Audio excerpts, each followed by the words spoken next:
When I ask people, like, hey, how did you hear about p.i.n.e? Very often they say, and I've heard this story a number of times, oh, I went for a walk with a friend.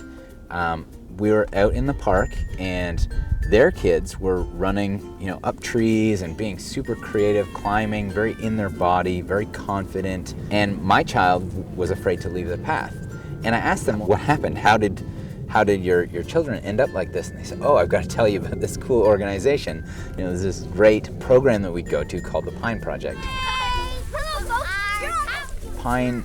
offers these opportunities for kids to get outside of the walls of the classroom and grow up knowing that everywhere they are, there's a lesson to be learned. So our March break day camp is a 5-day day camp during the school break, and the kids come from about 9:30 to 3:30 every day, and they're outside with a team of mentors and other kids wandering around on adventures in the park, getting to interact with many of the plants, the trees, the birds. They're out there, rain or shine, learning how to prepare, how to dress for the weather, how to take care of themselves, how to take care of others, and how to just have fun no matter what's thrown their way, which is a great life lesson in the end.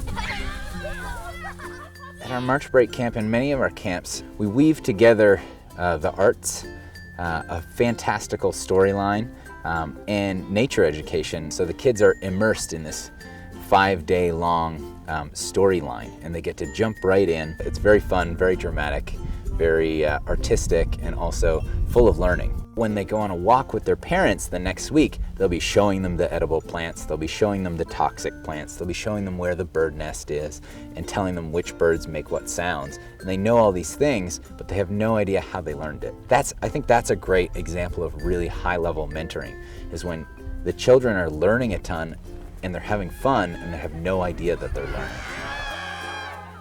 If we can very intentionally turn the stories into opportunities for education that teach the kids good conduct, that teach the kids about good stewardship, good ethics, how to treat each other well, how to relate and take care of the land, about specific hazards and ways to manage risk, all of a sudden it hides all the lessons. They're just listening to the story and they love it.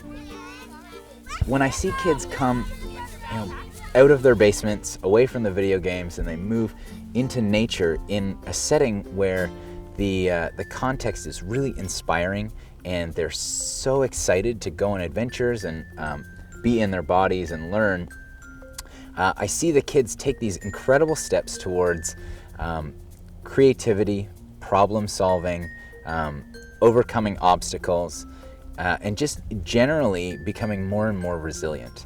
These sorts of things emerge in how they make decisions about how they live and how they treat the world and how they treat others. And so in my mind, there's almost nothing more important than developing and cultivating those characteristics in a child.